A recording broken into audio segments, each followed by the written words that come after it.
Good morning student. स्वागत है आपका महाराजा अग्रसेन ITI के यूट्यूब चैनल पर। तो आज अपने इलेक्ट्रिशियन थ्योरी के जो सेकेंड ईयर के विद्यार्थी है तो उनका नया टॉपिक अपने स्टार्ट करते हैं। तो जैसे कि टॉपिक का नाम है आपका DC जनरेटर, या इसको अपने हिंदी में DC जनित्र बोलते हैं। क्लास नंबर आपकी ये 1 रहेगी। तो सबसे पहले अपने जो DC जनित्र है, जो उसका सिद्धांत है,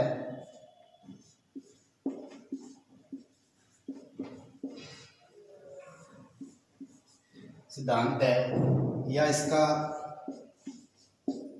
जो कार्य है उसके बारे में अपने पढ़ लेते हैं। तो DC जनित्र का जो मुख्य जो कार्य है वो यांत्रिक ऊर्जा को विद्युत ऊर्जा में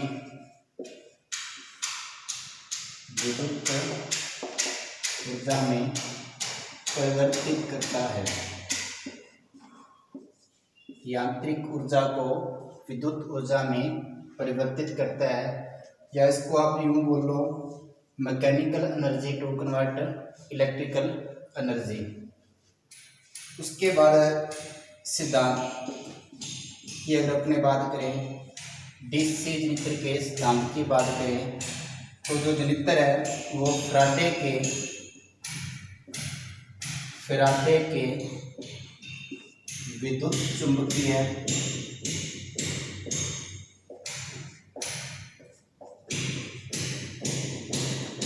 करंट पर काम करता है, या इसको आप इंग्लिश में इलेक्ट्रो मैग्नेट इंडक्शन भी आप बोल सकते हो। विद्युत चुंबकीय करंट के सिद्धांत पर काम करता है। अब इसके फैराडे के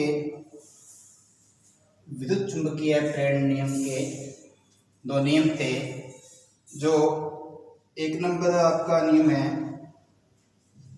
चालक और चुंबकीय क्षेत्र के बीच सापेक्ष गति।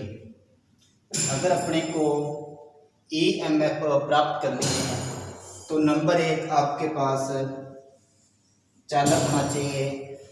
चालक के अलावा चुंबकीय क्षेत्र होना चाहिए, और दोनों के बीच जो सापेक्ष गति होनी चाहिए, तभी अपने जो EMF है वो पैदा हो जाएगी। और इस प्रकार की अपने EMF को गतिज EMF कहते हैं। जब अपने चालक और चुंबकीय क्षेत्र के बीच अपने सापेक्ष गति करवाते हैं तो इस प्रकार की जो EMF पैदा होती है उसको अपने गतिज EMF कहते हैं। लेकिन जब चालक बिल्कुल स्थिर अवस्था में है, तो चालक है बिल्कुल क्या स्थिर अवस्था में है, सिर्फ चुंबकीय फ्लक्स में परिवर्तन हो रहा है और जो EMF पैदा हो रही है, इस प्रकार की EMF को अपने स्थिर प्रकार की EMF कहते हैं। तो 2 बातें समझाई क्या गई। नंबर 1, अगर अपने चालक और चुंबकीय क्षेत्र के बीच सापेक्ष गति करवाते हैं और जो अपने को EMF इंड्यूस्ड होती है उसको अपने गतिज EMF कहते हैं। लेकिन जब सेकंड में अगर आपका चालक बिल्कुल स्थिर अवस्था में पड़ा है, ओनली चुंबकीय फ्लक्स में परिवर्तन हो रहा है, तो जो अपने को EMF मिलती है वो स्थिर प्रकार की EMF होती है। ये आपका फ्राडे का जो प्रथम नियम हो गया। सेकंड नियम सुन लीजिएगा, प्रेरित EMF का परिणाम फ्लक्स परिवर्तन दर की समानुपात होता है। अगर अपने जितना फ्लक्स में परिवर्तन करवाएंगे तो अपने को उतनी ही EMF पैदा होगी। तो ये दो नियम थे जो फ्राडे नामक वैज्ञानिक ने DC जनरेटर के बारे में कहे थे, जिससे अपने को EMF मिलती है। तो अब स्टूडेंट एक छोटा सा डायग्राम बना के अपने इसके बारे में पढ़ लेते हैं। जैसे कि मान लीजिए यहाँ पे दो पोल है, एक को अपने S नाम दे लिया और जो सेकंड जो पोल है वो आपका N है। इन पोलों के ऊपर इस तरीके से अपने वाइंडिंग की होती है, इसको अपने फील्ड वाइंडिंग कहते हैं, इसके वाइंडिंग की होती है। और बीच में एक यूं चालक रखा होता है, बीच में एक चालक यहाँ पे रखते हैं।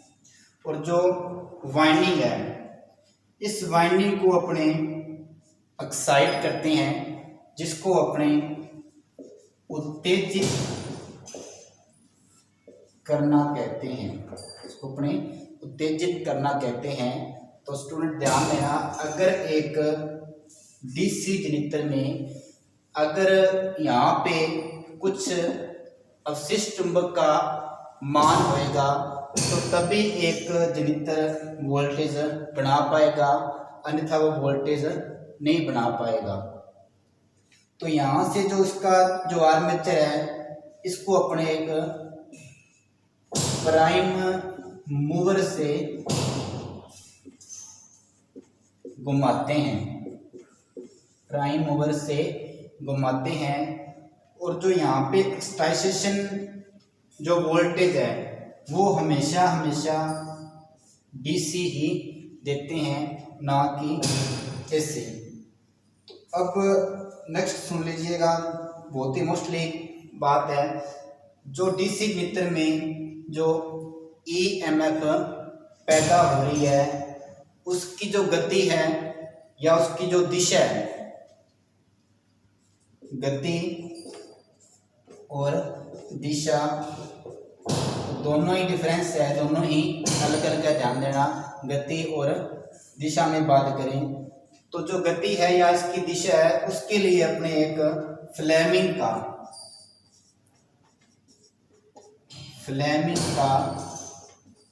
राइट हैंड रूल नियम का प्रयोग करते हैं।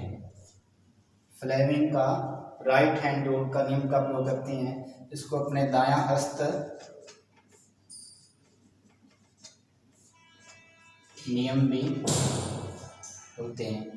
तो अब ध्यान से सुनिएगा, फ्लेमिंग ने क्या कहा था, अगर अपने एक DC जनरेटर में अपने अगर इसमें जो EMF पैदा हो रही है, जहाँ उसकी दिशा है उसको अपने ज्ञात करना है, तो अपने दाएं हाथ को एक परस्पर जो अपनी अंगुलियां हैं वो 90 डिग्री कोण पे इस तरीके से रखनी है। मान लो ये आपका यहाँ पे अंगूठा है, बीच वाली उंगली इसको अपने तर्जनी बोलते हैं, और यहाँ पे जो मध्य उंगली